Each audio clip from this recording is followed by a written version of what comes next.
Welcome to Mysteries to Die For and this toe tag. I am TG Wolff and I'm here with Jack, my piano player and producer. This is normally a podcast where we combine storytelling with original music to put you at the heart of a mystery. Today is a bonus episode that we call a toe tag. It's the first chapter from a fresh release in the mystery, crime, and thriller genre. And today's featured release is Whatever It Takes by Alan Brenham. All right, we are going to jump in to chapter 1. I know, we so rarely start with chapter 1, but we are today. Tuesday, March 6th. Son of a bitch, FBI Special Agent Doug Carter said as he punched the number to the Organized Crime Squad supervisor in the Las Vegas field office. 5 seconds ticked off before Carter's supervisor picked up. Carter, what's going on? The supervisor's voice boomed through the phone. A shitstorm. That female informant I had in place to snitch off Holman is dead. Clark County Sheriff's deputies found her in the desert north of the city. Single bullet to the back of her head. You sure it's her? Prints match, so yeah. How many is that now? 2?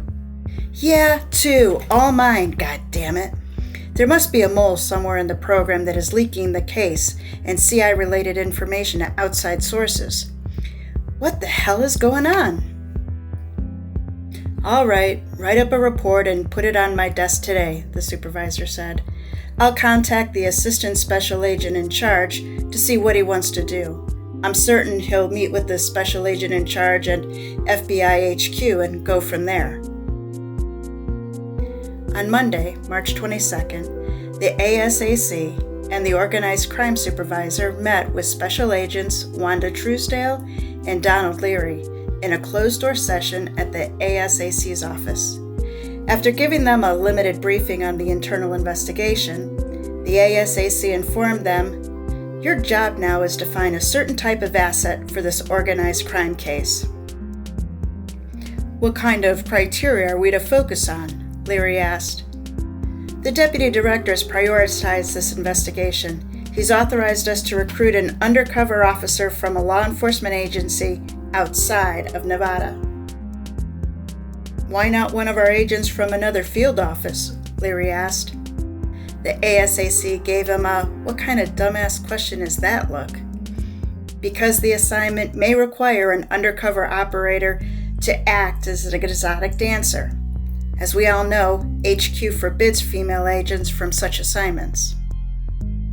HQ and their damn regs, Leary said. Okay, where do you want us to look? The deputy director wants a law enforcement officer from far away from Vegas.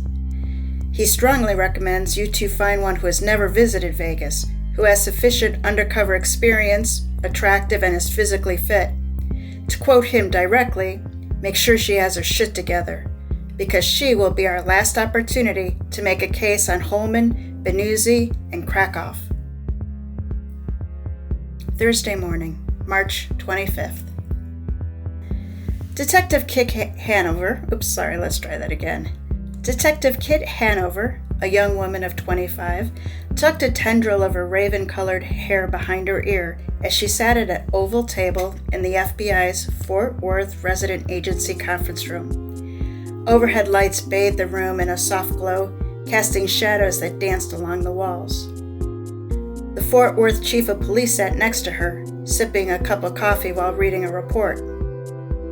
Across from Kit sat a man in his 50s with graying temples and his stern gaze fixed on her. He introduced himself.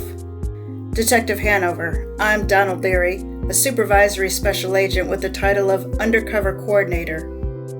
Leary made an open-headed gesture toward a slender brunette in her 40s seated to his right.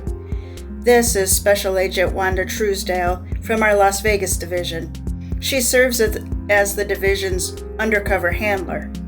We're meeting with you because we need a young, experienced officer to go undercover in Las Vegas. Our resident agency in Fort Worth recommended 3 officers. After discussing the case with your supervisors in vice and homicide, we believe you may be the best candidate for this assignment, and your chief concurs. Kit took a deep breath. The room's atmosphere seemed to grow denser with each passing second. Her hands, slightly trembling, gripped the table's edge as she tried to steady herself. "What's this about?" Leary's piercing gaze shifted to her, scrutinizing every detail of her demeanor. "Detective Hanover, this case is about a money laundering operation in Las Vegas. To help you understand why we're asking you is because nearly $2 trillion per year in illegal cash is laundered around the world. That number comes from the UN Office of Drug and Crime." "Okay, but why me?" she asked. "I have enough trouble trying to balance my checkbook." Both Leary and Truesdale chuckled. "We need someone who can handle high-pressure situations and maintain their cover flawlessly," he stated, his voice firm and demanding. "Do you think you can manage that?" She nodded, slowly, her resolve strengthening despite the nervous flutter in her chest. "I believe I can, Agent Leary." Truesdale leaned forward, her expression softened with a hint of empathy. "This assignment is critical, Kit. You'll be stepping into a world that's far different from anything you've encountered before. It's not just about gathering information. It's about survival and making sure you come out of it unscathed." Kit's mind raced through the potential dangers, the high stakes, and the immense responsibility that would come with the operation. She had always thrived on challenges, but this was an entirely new level. The thought of her sister was a constant reminder of the personal connections she had lost, and perhaps this mission could be a path to finding something more meaningful. She straightened her posture, her eyes determined and focused. "I understand the risks and the importance of the assignment. I'm ready to do whatever it takes." Leary exchanged a glance with Truesdale, and a silent agreement passed between them. "Very well," Leary said. "We'll proceed with the briefing and preparation. Welcome to the team, Detective Hanover. Now, one issue your supervisors in Vice and Homicide tell us is that you aren't exactly a people person. They tell us that you aren't much of an extrovert. In fact, your sergeant told us that you prefer to go it alone. In this assignment, this is a team effort." Kit let out her breath. Sergeant Combs talks too much. She considered Leary's remark. True, she had little tolerance for having to work with what she called division assholes, the ones who won't put the same effort as she did on a case. After being counseled by her homicide supervisor, Sergeant Adam Combs, quite a few times on her Lone Ranger attitude, she'd been working on becoming more tolerant. "Being Native American," Kit answered, "I've had to deal with a lot of derogatory comments." Her first partner, Detective Shepard, came to mind, calling her Pocahontas and telling her to use smoke signals to communicate. "Will that be a present problem?" Leary asked. "No, sir, it won't." "Good. For this assignment, you will be expected to showcase an extroverted personality. Your demeanor will have to be one who gets people to like her, to trust her. Can you do that?" Leary asked. "No problem," Kit replied. She'd been working on that issue and felt as if she'd gotten more of the guys to at least act halfway comfortable working with her. "One more issue is your penchant for not following directions," Leary said. "Your homicide sergeant told us about the investigation into the murder of your father and about how he had to come down hard on you for disobeying an order." "Yeah," Kit said, wishing Truesdale hadn't brought that up in front of the chief. Yes, Sergeant Combs had ordered her not to involve herself in her adoptive father's homicide investigation since she was a likely trial witness. But being sidelined didn't work for her. She went rogue and almost ended up on a metal table in a medical examiner's autopsy room. "If you are given instructions, we expect you to follow them. We don't want another casualty on our hands." "I understand," Kit said. "Any questions so far?" "No, sir." Kit listened intently as Leary related the details of the FBI investigation. "This assignment is about an organized crime group operating in Las Vegas. They're involved in money laundering and murder. The main person is a man named Leon Benuzzi. There are 2 other men who are connected to Benuzzi in this group. Leary passed a photograph to Kit. That's Leon Benuzzi. Oh, great, Kit thought, dismally as she viewed the photograph. A prostitution decoy assignment in Las Vegas. Her mind's eye imagined the glitzy lights of the Las Vegas Strip, slot machines galore, and shows like Cats. Visualizing that, an image of her estranged sister popped into Kit's head. Having been adopted when she was 3 months old, Kit never knew she had a sister until her adoptive parents told her the day she turned 18. Using the investigative skills she had learned in the police academy, Kit discovered much about her older sister, Elizabeth. Unmarried, Elizabeth Wildflower was attending college at the University of Las Vegas. From tribal elders in Oklahoma, Kit acquired her cell phone number and, for the past 7 years, had been texting and leaving voicemail messages to reconnect with her estranged sister, to no avail. Benuzzi has 2 other principals involved in this operation, Leary said. A Las Vegas club owner named Charles Holman, a.k.a. Sonny Holman. Agent Leary passed a photograph to Kit. That's Holman. The 3rd figure is a man named Boris Krakoff, who has ties to the Russian mafia. He goes by the moniker Boris Kruger. A 3rd photograph, and that's Krakoff. We're not entirely sure what Krakoff's role is in this operation. We suspect he might be the one handling the heavy lifting, the killing of the 2 of our sources. Kit studied the picture while listening to Leary continue. Holman bought a club in Las Vegas 4 years ago and renamed it the Pink Kitten. He financed it with money from Benuzzi, who still provides funds for enhancing and operating the club. Whenever Benuzzi asks, Holman repays him a sum of cash every week. Benuzzi's group is involved in numerous criminal activities, including drug dealing, prostitution, murder, and money laundering. Through information provided by a deceased accountant who worked for the Pink Kitten Club, Holman accepted the money and launders it through the Pink Kitten, and then, through investments in other real estate, returns it clean to Benuzzi. This process is known as layering, which involves the continuous transfer of money through multiple transactions, forms, investments, offshore accounts, or enterprises, making it nearly impossible to trace the money back to its illegal origin.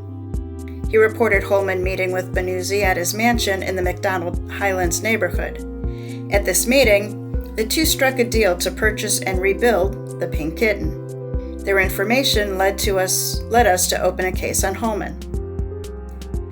2 months ago, Leary said, we recruited a dancer named Mira Taylor to gather evidence of Holman's connection to Benuzzi and the money laundering scheme. Although she successfully delivered evidence of the Benuzzi-Holman connections, she also was able to uncover information linking Benuzzi to Boris Krakoff. As Kit committed the man's image to memory, Leary added, shortly after our last meeting with Taylor, her body was discovered by hikers in a shallow grave north of Las Vegas a week ago. The first accountant was found shot to death and buried just across the Arizona state line 2 months back. A second accountant, one employed by Leon Benuzzi, named Stuart Wellington, was killed and buried not far from Taylor's grave. Since they mentioned Las Vegas, Kit asked, just one? Does this have any connection to our Tom Welsh homicide investigation? 2 evenings ago, at a residence in North Fort Worth, Kit and her partner, Wade Shepard, knelt beside the body of a white male named Tom Welsh, later identified as Philip Hart, a bartender from Las Vegas. He had his neck broken and the house was ransacked. No, Leary said, the victim in your case, Philip Hart, was murdered for stealing a substantial amount of money from Holman. Any other questions so far? None, Kit said, except it seems you have a leak. Yes, well, Agent Truesdale will fill you in on that and the rest. All right, so that was the first chapter of Whatever It Takes. So Whatever It Takes is a crime thriller. Fort Worth PD Detective Kit Hanover has worked undercover before, but nothing like this. The FBI has been working to take down a massive money laundering scheme in Las Vegas. Thanks to a mole, their targets are one step ahead of them, killing 2 confidential informants. Wanting an experienced law officer with no connections to Vegas, they turn to Kit. Now she answers to Belle Starr and is a waitress/exotic dancer at the Pink Kitten. Her job? Infiltrate the organization, find as much evidence as possible, and get out alive. Bottom line, whatever it takes is for you if you like your thrills taut enough to snap. Okay, so here's my review. Undercover Belle Starr, Kit Hanover enters the crime world as a server at the Pink Kitten.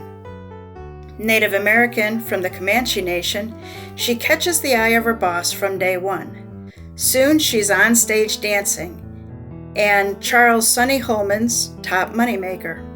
It's a tough life with jealous dancers bullying and customers debasing her on a daily basis. But then there are the dead bodies piling up. But dealing with the drama is worth it as she becomes plugged in with the very men the FBI is after. As a gang war breaks out and Kit is caught in the middle, getting evidence becomes secondary to staying alive. So Kit is a strong, nervy hero who's easy to get behind. She is 25 and struggling to be less single-minded and more social, as her Fort Worth supervisors want. Kit is smart and gutsy, which she needs to be as the challenges come at her from all angles. While headstrong, she doesn't allow her independent streak to become her Achilles heel. Kit maneuvers her way through the story, observing and collecting evidence, but the bad guys are the ones who really drive the story. If Kit quit and went back home, the bad guys would continue with their business dealings without any interruption. As Kit is undercover, the majority of the other characters are bad guys. Brenham does a very nice job making them three-dimensional characters with strengths and flaws. Many of these guys you get to the point of liking, seeing them as more than a reputation. Brenham also shows us the humanity behind the bartenders, waitresses, and dancers at the club. Scenes such as a backyard barbecue remind us that most of the club's staff are ordinary people just trying to make a living. This story doesn't happen on the glitzy Las Vegas Strip, but in an exotic dance club and in Kit's small one-bedroom apartment.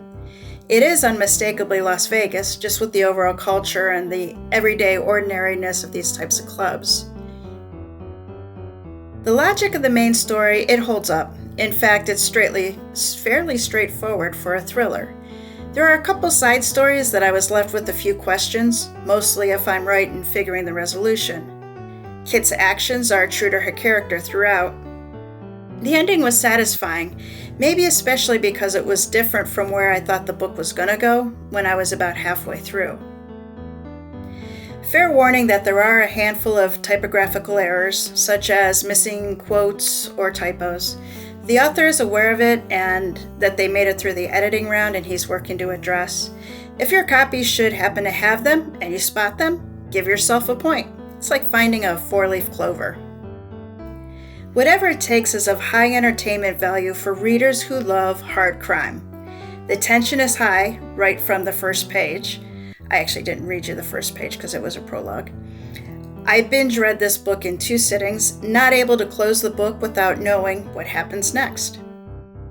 So Whatever It Takes is the second book in the Kit Hanover series. I did not read the first, When Things Fall Apart. Since this book takes Kit out of Fort Worth, the cast is new and not carried over from the first, making it an independent that can be read as a standalone.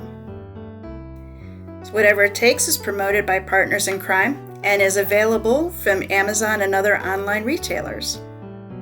Now let me introduce you to Alan Brenham. Alan is the pseudonym for Alan Bear, who served as a criminal investigator with municipal, county, and federal law enforcement agencies and worked with the U.S. Army in Berlin, Germany.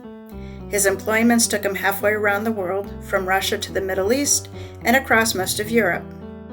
Later, he was admitted to the Texas State Bar and spent his legal career as a prosecutor, criminal defense attorney, and staff counsel for the Texas Department of Criminal Justice. Today, he and his wife reside in Central Texas area. He has authored 12 crime novels under the pen name Alan Brenham and is currently working on his 13th novel, the third book in the Kid Hanover series, titled Come and Get It. Wondering what to read when you finish Whatever It Takes? Partners in Crime Tours is your ultimate destination for all things mystery, crime, thriller, and cozy. Since 2011, they've been working to fill bookshelves with gripping and heart-pounding reads. Discover new mystery series and connect with other fans with Partners in Crime. Look up Partners in Crime Tours on the web or your favorite social media. And authors, whether you're looking to promote your latest thriller, discover a new mystery series, or connect with fellow fans of the genre, PICT has you covered. Check out their promotion options that come with the personal attention of a dedicated coordinator. And come back next week to join us for Season 8, Anything But Murder. It's our Halloween episode, where menacing is the murderless crime. It's Audubon's Ghost by Margaret S. Hamilton. All right, Jack, take us out.